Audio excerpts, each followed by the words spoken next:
মহরম মাস, শোকের মাস। এই মাসে বিয়ে করার বিষয়ে কি বলবো? হযরত আবু তালিব দুনিয়া থেকে বিদায় নেন। ওই বছরটাকে, পুরো বছরটাকে আমে হুজুন হিসাবে, অর্থাৎ শোকের বছর হিসাবে পয়গম্বর ইসলাম সাল্লাল্লাহু আলাইহি ওয়াসাল্লাম সেটাকে পালন করেছিলেন। এটা থেকে কিন্তু আরেকটা বিষয় যে আমাদের সমাজে প্রচলিত আছে যে শোক বলতে 3 দিন, 3 দিনের বেশি শোক পালন করার। কিছু কারি শহীদ হলে আমাদের প্রিয় নবীকে আমরা মর্মাহত অবস্থায় দেখছি, শোকার্ত অবস্থায় দেখছি। তো তার কলিজার টুকরো, তার দহিত্র ইসলাম রক্ষার জন্য শাহাদাত বরণ করলেন। তো সেটার জন্য আমরা শোক পালন করব না? আমরা শোক পালনের ক্ষেত্রে দেখি যে মাতম করা হয়। এই মাতম করা কি যাবে?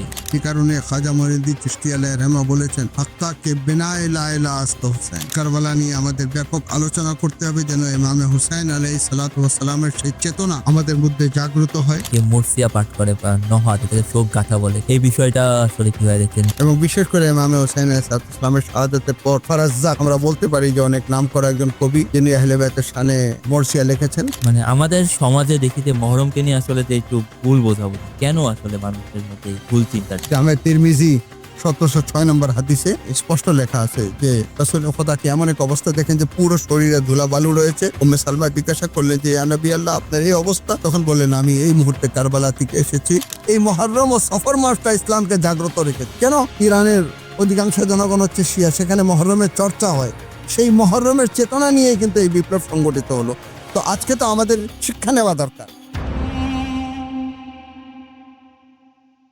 বিসমিল্লাহির রহমানির রহিম। আসসালামু আলাইকুম। লা ইলাহা ইল্লাল্লাহু মুহাম্মাদুর রাসূলুল্লাহ। এই কলেমার ভিত্তি হুসাইন, সাক্ষী আজও এই কারবালা। স্বাগত জানাচ্ছি আপনাদের সকলের পছন্দ জাফরি পডকাস্টে। পবিত্র মহরম মাস আশুরার দিন উপলক্ষে সকলকে জানাই শোক ও সমবেদনা। অনেকে জানেন, অনেকে জানতে চান মহরম কেন এত গুরুত্বপূর্ণ, কেন করা হয় মহরমের শোক মাতম, কেন বের হয় মিছিল। আলোচনা করব এই সকল বিষয় নিয়ে। আর আলোচনা করার জন্য আজকে উপস্থিত রয়েছেন আমার অনেক শ্রদ্ধাভাজন এবং সকলের প্রিয় ব্যক্তিত্ব, ইসলামী শিক্ষা কেন্দ্রের অধ্যক্ষ হুজ্জাতুল ইসলাম সৈয়দ ইব্রাহিম খলিল রাজাবি। আসসালামু আলাইকুম। ওয়ালাইকুম আসসালাম ওয়া রাহমাতুল্লাহ। কেমন আছেন আপনি? আলহামদুলিল্লাহ। মহরম মাস শুরু হয়েছে। মহরম মাস শুরু হলে অনেকের মধ্যে অনেক প্রশ্ন থাকে, অনেক জিজ্ঞাসা থাকে। আমি আপনার কাছে জানতে চাইবো মহরম কি এবং কেন এটি গুরুত্বপূর্ণ। আউযু বিল্লাহিস সামিউল আলিম মিনাশ শাইতানির লাঈনির রাজিম। বিসমিল্লাহির রহমানির রহিম। সর্বপ্রথম ইমামে হুসাইন এবং আসহাব ও আনসার ইমামে হুসাইন আলাইহিস সালাতু ওয়াস সালামের শাহাদাত উপলক্ষে সকলকে জানাই আন্তরিক শোক ও সমবেদনা। মুহররম এমন এক মর্মান্তিক ঘটনা, যেটা 61 হিজরিতে কারবালার প্রান্তরে ঘটেছিল, যেটাকে স্মরণে রাখা এবং বারবার সেটা নিয়ে আলোচনা করা একটি ইমানি দায়িত্ব বলে আমি মনে করি।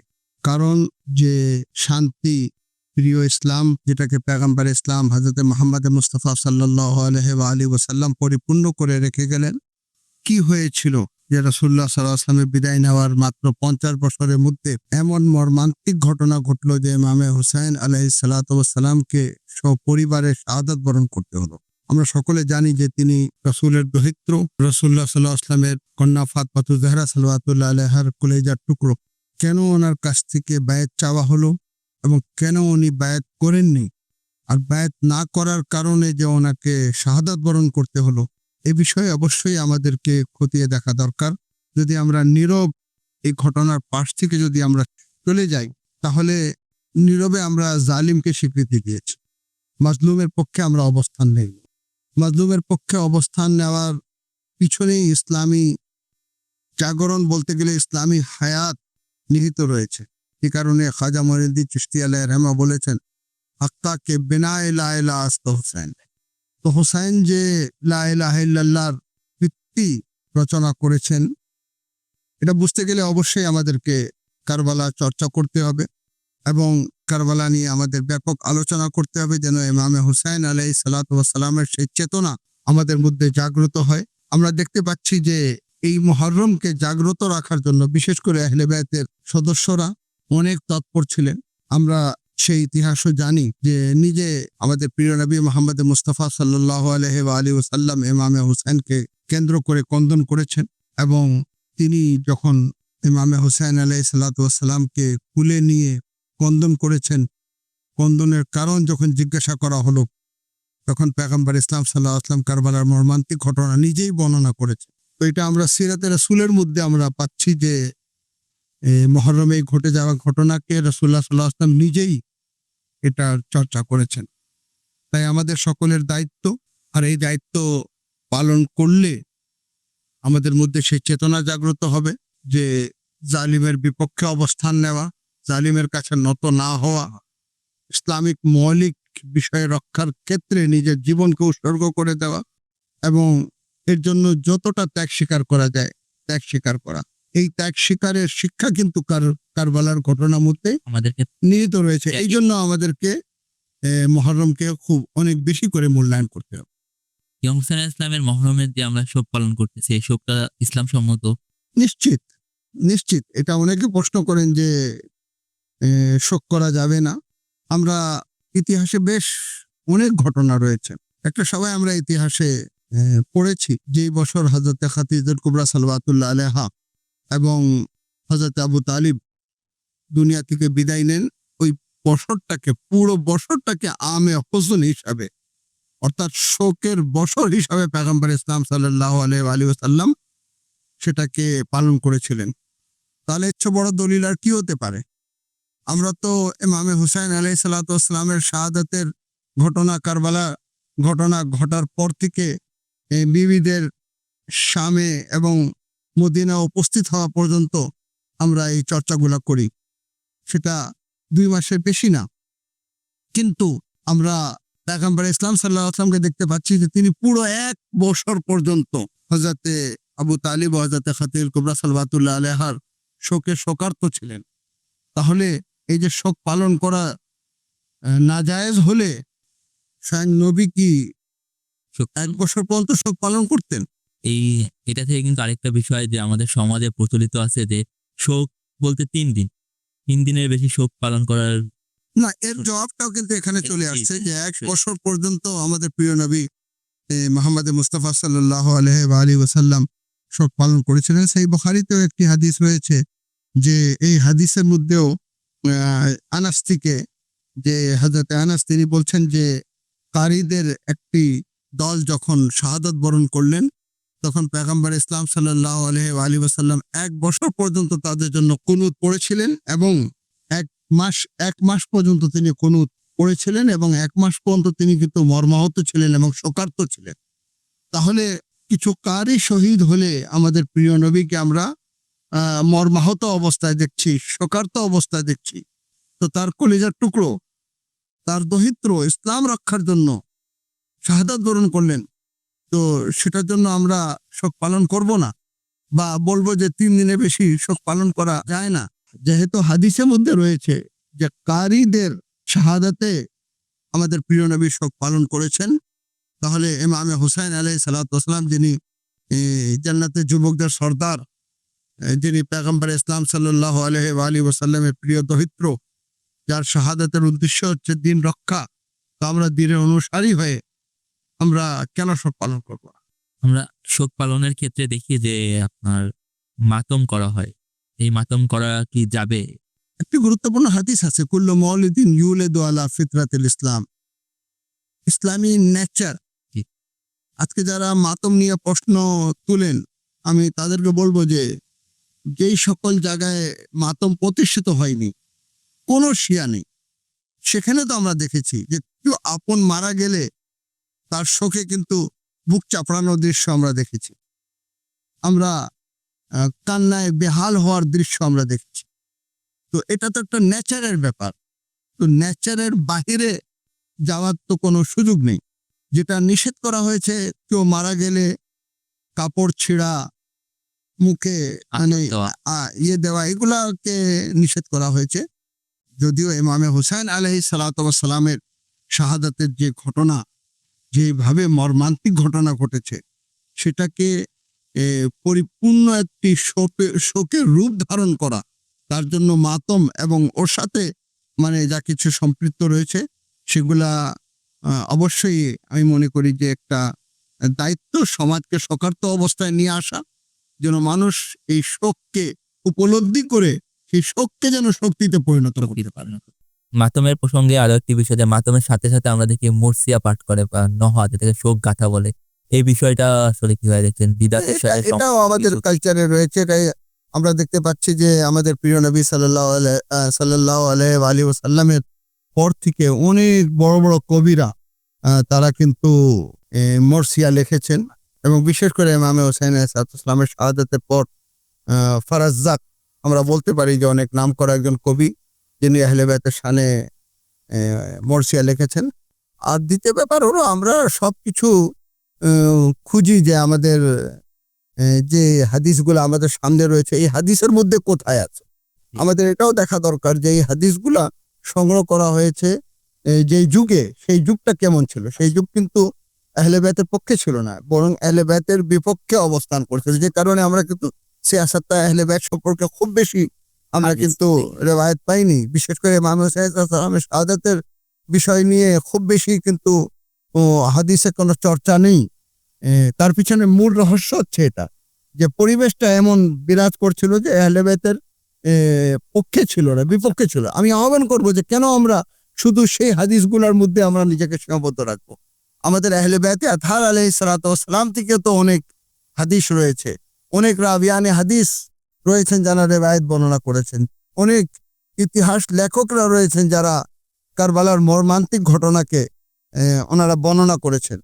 তাহলে যদি আমরা ওনাদের ইতিহাসের দিকে যদি তাকাই, তাহলে আমরা দেখতে পাবো যে এগুলা সবকটাই কিন্তু সেখানে পরিলক্ষিত হয়। জি, অবশ্যই। আরেকটা বিষয়, মহরম মাস, শোকের মাস। এই মাসে বিয়ে করার বিষয়ে কি বলেন আপনি? শরিয়তে মুহাম্মাদিতে একটি কুল্লিয়াত রয়েছে, হালালে মুহাম্মদ হালাল ইলাল ইয়াউমিল কিয়ামা, হারামে মুহাম্মদ হারাম ইলাল ইয়াউমিল কিয়ামা। প্রিয় মুহাম্মদ মুস্তাফা সাল্লাল্লাহু আলাইহি ওয়াসাল্লামের শরিয়তে হালাল করা জিনিস কিয়ামত পর্যন্ত হালাল রয়েছে, এবং হারাম করা জিনিস কিয়ামত পর্যন্ত হারাম রয়েছে। এই জন্য শরিয়তে সবকিছু কিন্তু শরিয়তের মধ্যে স্পষ্ট করা, সমস্ত বিধান স্পষ্ট করা, ওয়াজিব ও হারাম স্পষ্ট করা। কিন্তু এই যে প্রশ্নটা যে বিয়ে করা যাবে কি যাবে না, আমি সমাজের কাছে প্রশ্ন করতে চাই যে জায়েজ আর না জায়েজের বিষয় তো পরে আসবে। কেউ যদি মারা যায়, আল্লাহ না করুক, আমার বাবা দুনিয়া থেকে বিদায় নিলেন, আমার শোকার্ত অবস্থা আছে, আমি সে সময় আমার ছেলের বিয়ে করব? কখনোই চিন্তাতে এটা কি আমরা কি সমাজে দেখেছি? না, কোনোদিন আমরা দেখিনি। তাহলে কি করে এই প্রশ্ন আসতে পারে যে পয়গম্বর ইসলাম সাল্লাল্লাহু আলাইহি ওয়াসাল্লামের দরিদ্র যেই দিনগুলোতে আমাদের প্রিয় নবী হযরত মুহাম্মদ মুস্তাফা সাল্লাল্লাহু আলাইহি ওয়াসাল্লাম নিজে শোকার্ত অবস্থায় রয়েছেন, নিজে তিনি শোক পালন করছেন, তো এই সময়ে মানে বিয়ে করা এটা কেমন? আমরা আমাদের ইতিহাসে একটি ঘটনা আমরা জানি যে একজন সাহাবিয়ে ইমামে জাইনুল আবদিন আলাইহিস সালাতু ওয়াস সালাম তার কন্যার বিয়েতে ইমামে জাইনুল আবদিন আলাইহিস সালাতু ওয়াস সালামকে দাওয়াত করতে এসেছিলেন।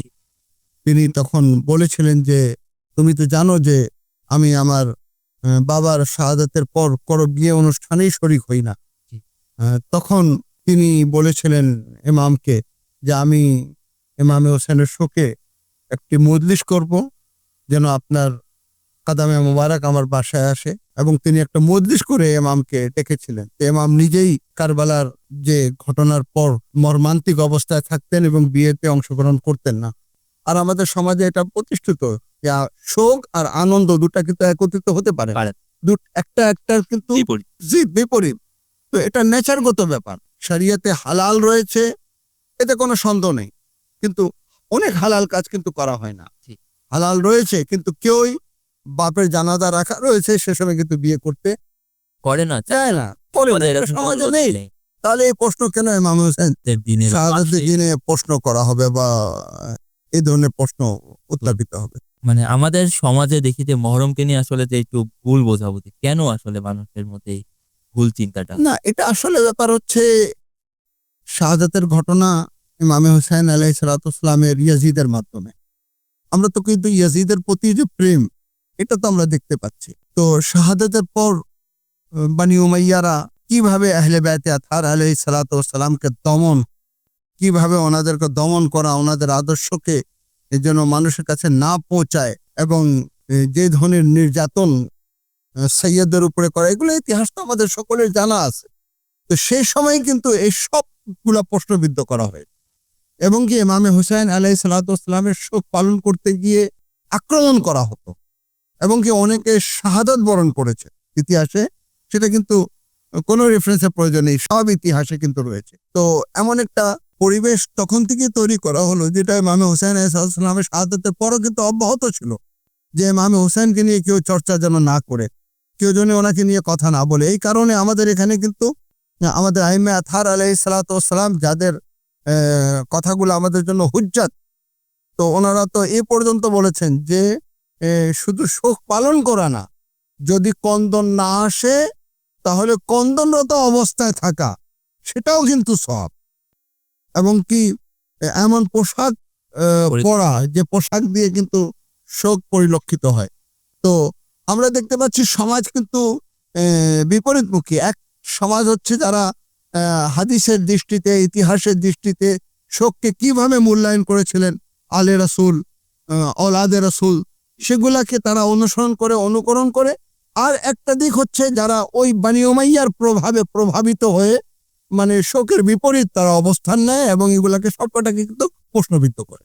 আচ্ছা, আরেকটা বিষয় আমি আপনার কাছে জানতে চাইবো যে মহরমের শোক মিছিলে আমরা দেখি যে তাজিয়া বা তাবুত যেটা বলি, এই যে এই জিনিসটা বের হয়, এটা কতটা গুরুত্বপূর্ণ? কোরআনে স্পষ্ট আয়াত আছে, মা ইউআযযিম শাআইরিল্লাহ ফাইন্নাহা মিন তাকওয়াল কুলুব, সূরা হজে আয়াত, মা ইউআযযিম শাআইরিল্লাহ ফাইন্নাহা মিন তাকওয়াল কুলুব।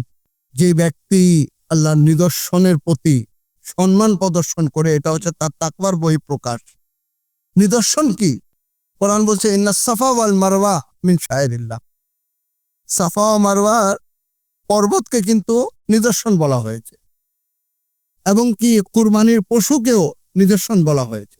তাহলে আমরা কারবালার ঘটনাকে কেন্দ্র করে এরকম কোনো কিছু তৈরি করা, হযরত আব্বাসের আলম তৈরি করা বা তাবুত তৈরি করা, যেটাকে তৈরি করার কারণে আমাদের চিন্তা চেতনা সেই কারবালার দিকে ধাপিত হয়, কারবালা আমাদের স্মরণে চলে আসে এবং কারবালার স্মরণে চলে আসা মানে ইসলাম রক্ষা, প্রতি তাদের যে ত্যাগ। এবং কোন ইসলাম? যে ইসলাম হচ্ছে আল্লাহ রাব্বুল আলামিনের মনোনীত দিন। তাহলে আমাদের চিন্তাকে এই যে নিদর্শনগুলা, এগুলা কিন্তু আল্লাহর দিকে নিয়ে যায়। ঠিক একই কনসেপ্ট, এই যে আমরা হাজারে আসওয়াদকে নিদর্শন বলছি, এই যে আমরা কি বলে সাফা ও মারওয়াকে নিদর্শন বলছি, তো সাফা ও মারওয়া দেখলে কি আমাদের চিন্তায় আসে? সাফা ও মারওয়া দেখলে হযরতে হাজেরার সেই সাই স্মরণে আসে। হযরতে হাজেরার চেষ্টা, যে চেষ্টা তিনি হযরত ইসমাইলকে রক্ষার জন্য করেছিলেন, তাহলে এই চেষ্টার সাথে সংযুক্ত যে পাথর, সেটাও কিন্তু নিদর্শন হয়ে গেল। কেন নিদর্শন হলো? এই জন্য নিদর্শন হলো যে হযরতে হাজেরা এক ব্যক্তির জীবন উদ্ধার করতে যাননি, আল্লাহর নবীর জীবন উদ্ধার করতে গিয়েছিলেন। তাহলে ইমামে হুসাইন আলাইহিস সালামকে কেন্দ্র করে কোনো কিছু তৈরি করা, এটাও কিন্তু ঠিক ওইভাবে, এটা কিন্তু এমন কোনো কিয়াস মাল ফারিক না যেভাবে সাফা ও মারওয়া হচ্ছে নিদর্শন। কেন? সাফা ও মারওয়া স্মরণ করিয়ে দেয় হযরতে হাজরার চেষ্টাকে, হযরতে হাজরার চেষ্টা স্মরণ করিয়ে দেয় আল্লাহর নবীর জীবন রক্ষার ক্ষেত্রে ওনার যে ভূমিকা। তাহলে এটা কিন্তু নিদর্শন হয়ে যায়, এটা কিন্তু তাকওয়ার বহিঃপ্রকাশ হয়ে যায়। তাহলে কেন আলম, তাজিয়া, যেগুলা আমাদেরকে ইমামে হুসাইনের শাহাদাতের চেতনা আমাদের মধ্যে নিয়ে আসে, কোন শাহাদাতের চেতনা? যেটা দিন রক্ষার ক্ষেত্রে মানে ঘটেছিল। ইমামে হুসাইন দিন রক্ষার ক্ষেত্রে তার সমস্ত পরিবারকে উৎসর্গ করে দিয়েছেন। তাহলে নিশ্চিত রূপে এগুলোও কিন্তু নিদর্শন এবং এদের প্রতি সম্মান প্রদর্শন করা তাকওয়ার বহিঃপ্রকাশ। এই যে তাজিয়া সম্পর্কে যে তোমার প্রশ্ন, তার মধ্যে আমি আরেকটা সেন্টেন্স যোগ করতে চাই। হযরতে মুহাম্মদ মুস্তাফা সাল্লাল্লাহু আলাইহি ওয়া আলিহি ওয়াসাল্লাম হযরত উম্মে সালমার বাসায় অবস্থান করছিলেন। তো তিনি যখন রুমে অবস্থান করছেন, তখন হযরত উম্মে সালমাকে বললেন যে দেখো, কেউ যেন আমার রুমে প্রবেশ না করে। কিন্তু ইমামে হুসাইন আলাইহিস সালাম বাহির থেকে এসে ছুটে গিয়ে ওই রুমে প্রবেশ করলেন। কিছুক্ষণ পরে হযরত উম্মে সালমা রাসূল খুদা সাল্লাল্লাহু আলাইহি ওয়াসাল্লামের কন্দনের আওয়াজ শুনতে পান। এই ঘটনা কিন্তু সব জায়গায় উল্লেখ করা আছে, জামে তিরমিজিতেও আছে। হযরতে রাসূল খুদা সাল্লাল্লাহু আলাইহি ওয়াসাল্লাম উচ্চ স্বরে যখন কাঁদছিলেন, তো উম্মে সালমা গিয়ে জিজ্ঞেস করেন যে ইয়া রাসূলুল্লাহ, আপনি কেন এইভাবে কাঁদছেন? তখন হযরত উম্মে সালমা বললেন যে এখনই জিবরিল এখানে উপস্থিত ছিলেন। তিনি আমাকে যখন দেখলেন যে আমি হুসাইনকে আদর করছি, তখন তিনি বললেন যে একদিন এই হুসাইনকে তৃষ্ণার্ত অবস্থায় জবাই করা হবে। তো এই শোনার পর হযরত উম্মে সালমাও ক্রন্দন করা শুরু করলেন। সিররু শাহাদাতাইনে এই ঘটনা স্পষ্ট লেখা আছে। সিররু শাহাদাতাইন শাহ আব্দুল আজিজ মুহাদ্দিস দেহলভির লেখা। সেখানে এই ঘটনা উল্লেখ করা আছে যে হযরত উম্মে সালমা তখন জিজ্ঞাসা করেন, ইয়া নবী আল্লাহ, যখন হুসাইনকে শহীদ করা হবে আপনি সে সময় থাকবেন কিনা? তো রাসূল খুদা সাল্লাল্লাহু আলাইহি ওয়াসাল্লাম বললেন যে না, আমিও থাকবো না, আবুল হাসান আলী ইবনে আবি তালিব তিনিও থাকবেন না, হযরত ফাতেমাতুজ জাহরা সাল্লাল্লাহু আলাইহা তিনিও থাকবেন না, কিন্তু হ্যাঁ উম্মে সালমা তুমি সেই সময় বেঁচে থাকবা। তখন তিনি বললেন যে আমি আমার হুসাইনের শাহাদাতের খবর কিভাবে পাবো? তখন কারবালার মাটি এনে রাসূল খুদা সাল্লাল্লাহু আলাইহি ওয়াসাল্লাম উম্মে সালমাকে দিয়েছিলেন যে এটা একটি বোতলে রেখে দাও, যখন দেখবা এই মাটি রক্তে পরিণত হয়েছে তখন বুঝতে পারবা যে আমার হুসাইন শাহাদাত বরণ করেছেন। তো এই যে মাটিকে মানে বোতলে রাখা, ঠিক আছে, এটা একটা নিদর্শন। ওই মাটিটা কিন্তু নিদর্শন হয়ে গেল কারবালার মাটি। এবং আশুরা দিন উম্মে সালমা যখন বিশ্রাম নিচ্ছিলেন এবং চোখ লেগে যায়, তখন তিনি দেখতে পান স্বপ্নতে রাসূল খুদা সাল্লাল্লাহু আলাইহি ওয়াসাল্লামকে। জামে তিরমিজি 1706 নম্বর হাদিসে স্পষ্ট লেখা আছে যে রাসূল খোদাকে এমন এক অবস্থা দেখেন যে পুরো শরীরে ধুলাবালু রয়েছে। উম্মে সালমা জিজ্ঞাসা করলেন যে ইয়া নবী আল্লাহ, আপনার এই অবস্থা?